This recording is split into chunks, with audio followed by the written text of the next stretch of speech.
Bonjour Frère Billy. Bonjour. Dans la lecture des épîtres des apôtres aux églises, les apôtres font clairement la différence entre Dieu le Père et le Fils Jésus-Christ, notre Sauveur. Alors que dans les enseignements que nous avons reçus, il est clairement dit que Jésus-Christ est Seigneur. Alors pourquoi les apôtres font cette différence-là? Oui, ce que tu veux savoir, c'est si Jésus-Christ est le Dieu véritable. Oui. Ça voudrait entendre normalement dire que c'est une personne Et non. pourquoi est-ce que à chaque fois les apôtres font une différenciation entre le Père et le Fils, alors que Jean dit dans 1 Jean 5, verset 20, que Jésus-Christ est le Dieu véritable et la vie éternelle. Oui. En fait, il fait ça parce que pour plusieurs raisons. La première raison, c'est que Dieu a ses prérogatives, Dieu a ses, si on peut dire, ses principes à lui. Il ne doit pas aller à l'encontre de ses principes parce qu'il veut sauver l'homme. Parce que quel que soit ce que Dieu veut faire de bon, il ne doit pas enfreindre ses lois ou ses principes à lui. Sinon, Dieu serait un peu comme une mauviette, une personne qui, parce que elle a vu des choses en train de se gâter, a enfreint ses lois et aller au-delà de ses principes. Or, une personne qui part au-delà de ses principes est une personne qui n'est pas mature, une personne qui a un manque d'assurance, qui n'est pas sûre d'elle. Parce que quand vous êtes grand, quand vous êtes censé être le seul sage, parce qu'il est dit dans Romains chapitre 16, le dernier verset, que Dieu est le seul sage. Si tu es le seul sage, ça veut dire que tes principes sont inviolables, parce que tu as tout calculé avant de les mettre sur pied. C'est pas des principes de Dieu. C'est pour ça qu'on dit que déjà que Dieu est censé être l'ancien des anciens des anciens des anciens. Alors, un ancien est une personne qui a vécu avant la majorité des personnes qui sont dans le milieu. Et cet ancien-là ne va jamais au-delà de ses principes parce que il a tout calculé en fonction de l'expérience qu'il a avant. Il dit que, ok, moi, je m'arrête à ce niveau. Et donc, Dieu, qui est dans ces épîtres-là que tu viens de citer, le Père, parce qu'il y a le Père et le Fils. À Dieu, le Père de notre Seigneur Jésus-Christ, par exemple, soit la gloire et tout ça. Ou bien, en fait, c'est un peu ça. Alors, ce Dieu qui est le Père là, a des principes qu'il ne veut pas enfreindre. Parce que s'il enfreint, ça voudrait dire que il n'est pas le seul sage. Ça veut dire qu'il ne sait pas tout. Ça veut dire qu'il ne sait pas ce qu'il fait. Pourtant, il faut qu'il démontre qu'il sait ce qu'il fait en enfreignant pas ses lois. Mais malgré tout, il faut quand même sauver l'homme. L'homme qu'il a créé est perdu, il faut quand même le sauver. Et qui doit le sauver? La personne qui n'a pas les mêmes principes que Dieu le Père. C'est pour ça donc qu'il va faire naître quelqu'un qui n'a pas les mêmes principes que lui, qui n'a pas les mêmes prérogatives que lui, qui n'a pas les mêmes lois que lui, qui va aller prendre le risque de donner son âme pour sauver ces personnes qui sont entre guillemets perdues. Et maintenant, la différenciation se fait justement parce que quand on parcourt les évangiles avec tous les écrits qui parlent de Jésus-Christ, Jésus est mort et il est ressuscité. Si Jésus meurt, ça veut dire qu'il n'est pas Dieu, parce que Dieu en temps normal ne meurt pas. Si Jésus meurt, comme on a dit, qui l'a ressuscité? C'est-à-dire que si le même Dieu qui était au ciel était entièrement dans Jésus, ça veut dire qu'il n'y a rien au ciel. Ça veut dire qu'il n'y a personne au ciel. Ça veut dire que c'est c'est le seul. Maintenant, s'il est entièrement dans Jésus-Christ, ça veut dire qu'il est mort. Et s'il meurt maintenant, qui va le ressusciter? Parce que quand tu es mort, ça veut dire que tu n'existes plus, tu n'as plus d'énergie, tu n'as plus aucune force vitale. Pourtant, pour ramener quelqu'un qui est mort à la vie, il faut une énergie, il faut une force vitale, il faut une puissance pour ramener la personne à la vie. Et donc, si on limite Dieu à Jésus en tant que Dieu tout, qui a donc ressuscité Jésus, c'est pour ça qu'il faut faire la nette différenciation entre les deux. Premièrement et deuxièmement, Dieu est esprit, entièrement esprit. L'esprit ne mange pas. Jésus-Christ mangeait.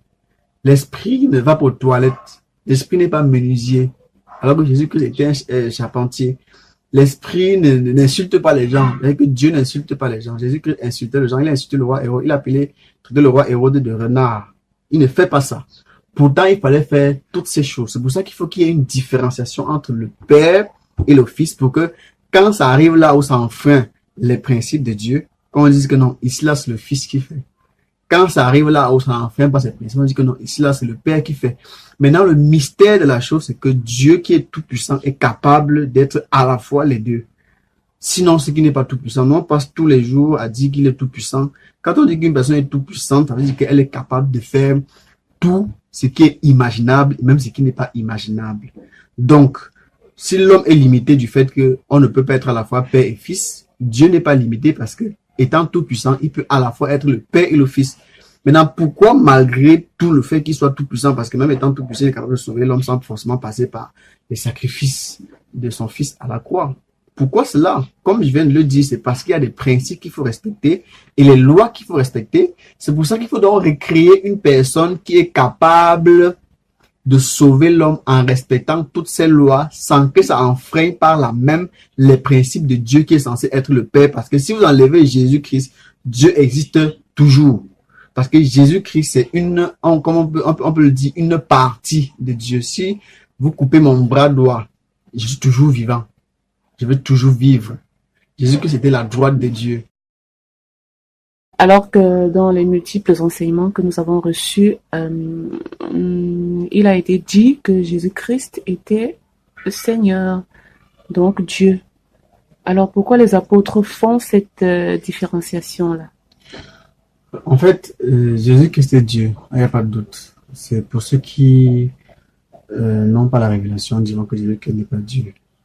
Parce que il est beaucoup plus appelé dans la Bible comme étant le Fils de Dieu que comme étant Dieu. Il n'y a qu'un seul verset qui dit que Jésus-Christ est Dieu, c'est dans 1 Jean chapitre 5 verset 20 qui dit que Jésus-Christ est le Dieu véritable et la vie éternelle. C'est Jean qui le dit. Et Jean qui le dit, c'est celui qui a marché, l'un des apôtres des 12, qui a marché avec Jésus.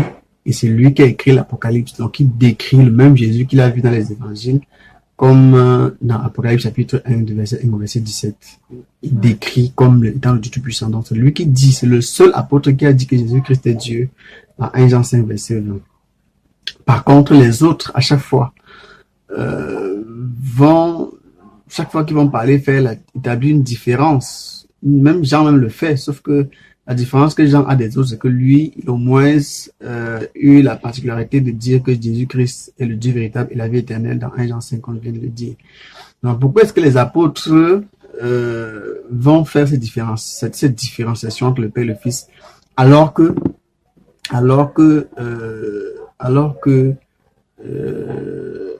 nous savons tous que Jésus-Christ est Dieu? Parce que quand on parcourt toutes les Écritures de l'Ancien au Nouveau Testament, Jésus-Christ est le Dieu véritable et la vie éternelle. Il est impossible qu'on pense autre chose. Maintenant, pourquoi est-ce que, la question que tu as posée, c'est pourquoi est-ce que ils font cette différence à chaque fois alors qu'on sait que Jésus-Christ est Dieu? Ils font la différence parce que, premièrement, Dieu est le seul sage. Romains chapitre 16, dernier verset. Dieu est le seul sage. Maintenant, le seul sage, quand je dis qu'une personne est sage et qu'elle est même la personne la plus sage, ou même la seule sage, ça veut dire que c'est quelqu'un qui connaît en temps normal, connaît tout, maîtrise tout. Or, quelqu'un qui connaît tout et qui maîtrise tout a des principes, comme tout le monde a des principes.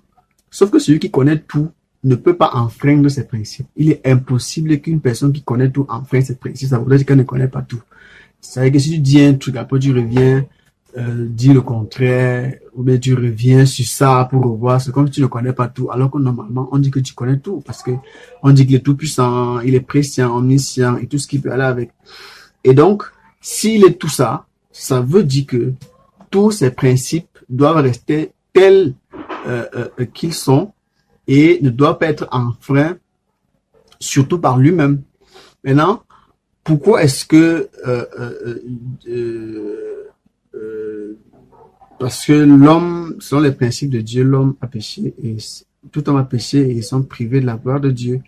Ou encore Romains 6, 23, le salaire du péché, c'est la mort. Et dans la loi de ce Dieu-là, dans les principes de Dieu, le Père, de Dieu, le Père, c'est comme ça que les apôtres l'appellent quand ils font la lettre.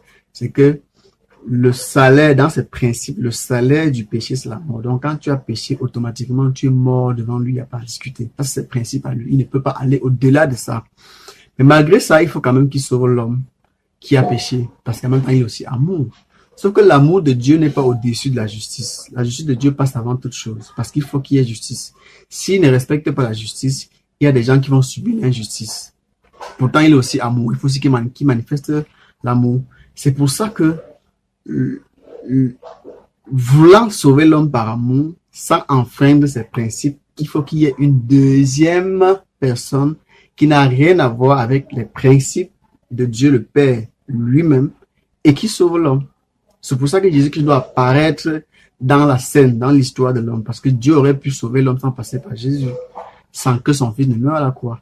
Il aurait pu lui-même descendre du ciel et venir sur la terre sans rester au ciel, c'est-à-dire sans qu'il ne reste rien sur lui au ciel. Mais il a plutôt créé une autre personne, un autre lui, si on peut le dire, en chair, et il reste lui-même pour que cette personne soit soumise aux lois par lesquelles l'homme a péché afin de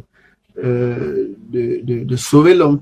Et si Dieu lui-même vient faire ça, sans que ce soit son fils, sans qu'on ne mentionne que c'est son fils, ça voudrait dire que Dieu est soumis à ses lois. Or, si Dieu est soumis à ses lois vont le condamner. Alors que normalement, c'est lui qui écrit ses lois, donc il est censé être au-dessus de ses lois.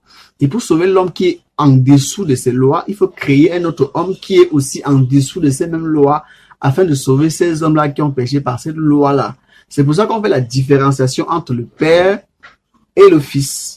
Le Père a ses prérogatives, a ses principes qui ne bougent pas, qui sont inviolables, qui sont immuables.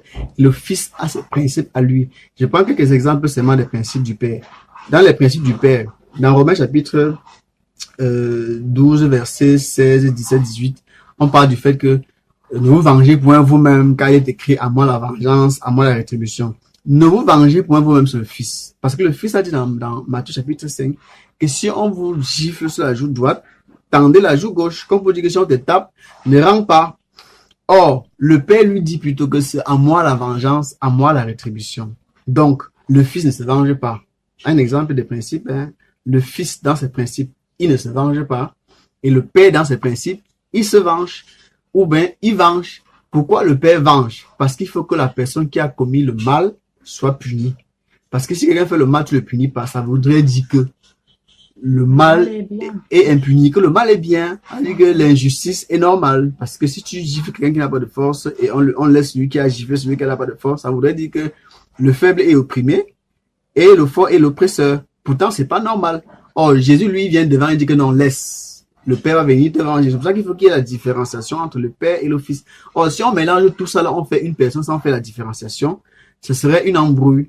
Ce serait, non seulement Christ n'existerait pas, parce que Dieu va toujours se venger, et l'homme ne serait pas sauvé. Donc, il faut qu'il y ait cette différenciation entre le Père et le Fils, pour que quand on arrive là où les événements ou les actes vont à l'encontre des principes du Père, qu'on dise que c'est le Fils. Là qu'on arrive là où les événements, les actes et tout ce qui va avec vont à l'encontre des principes du Fils, on dit que c'est le Père et il n'y a pas de problème. Et maintenant, le mystère de la chose, c'est que Dieu est à la fois, il est capable d'être à la fois le lion, l'agneau, le Père, le Fils. Il est capable d'être tout ce qu'il veut, parce que c'est nous qui passons tout le temps à claironner que Dieu est tout puissant. Une personne qui est toute puissante peut devenir un téléphone, peut devenir un ordinateur, peut devenir une chèvre. C'est-à-dire que s'il veut par exemple manger l'herbe là, il devient à la fois la chèvre et lui-même. Et la chèvre va pas manger l'herbe. Or, c'est toujours lui qui est en train de manger l'herbe, mais ça enfreint ses lois parce que malgré le fait qu'il est devenu la chèvre, il est toujours resté lui-même. Donc l'autre partie de lui-même qui n'est pas la chèvre n'a pas enfreint ses lois, et c'est la chèvre qui a enfreint ses lois, et il est la chèvre, on tue la chèvre, mais lui il reste là. Les films de magie, les science-fiction nous montrent tous les jours un sorcier qui est allé à un certain niveau dans l'initiation est capable de se transformer en oiseau, transformer en machin. Déjà, les hommes qui ont pris la puissance du diable arrivent à le faire. Combien de fois Dieu? Donc, il était capital. Et même quand vous parcourez l'histoire, quand tu parcours l'histoire de la Bible avec toutes les personnes qui ont préfiguré Jésus-Christ avant que Jésus-Christ n'arrive, parce qu'avant qu'il ne vienne en personne, il y a des gens qui ont par leur vie, annoncer, par leur vie, prophétiquement parlant, annoncer Jésus-Christ de Nazareth avant que Jésus-Christ de Nazareth ne vienne. Et quand je regarde ces personnes, chaque personne joue un rôle particulier. Comme pour dire que non, celui-là joue plutôt le rôle du père, celui-ci joue le rôle. Je prends l'exemple, le tout premier exemple que nous avons, c'est Abraham et son fils Isaac. Abraham est comme le père, Isaac est comme le fils. Donc, le père, lui, dans la vie d'Abraham est différente de la vie d'Isaac. Isaac, par exemple, n'a eu qu'une seule femme. Ça, c'est Christ. Alors qu'Abraham a eu plusieurs femmes. 2 femmes, par exemple. Comme pour dire que Dieu, lui, le père, il a l'église et Israël. Alors que Jésus-Christ n'a que l'église. Donc, c'est un peu des éléments comme ça, là, pour vous amener à comprendre. Quand vous allez encore plus, un autre exemple encore.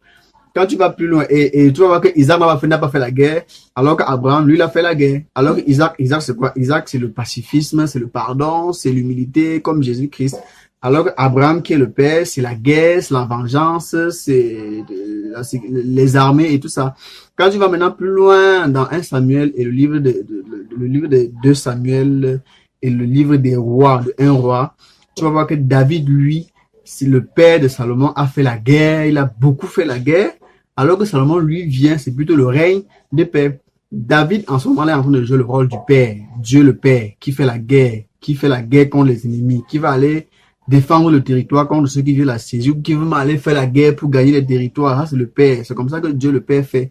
Et Salomon vient, il n'a jamais fait la guerre. Il est venu, il a régné le règne de paix comme Jésus-Christ, parce que Jésus-Christ est le prince de paix. Donc Salomon, c'est un peu cette partie de Dieu-là qui règne dans la paix. Et David, c'est cette partie de Dieu-là qui est dans la guerre en restant justement limite à ce principe.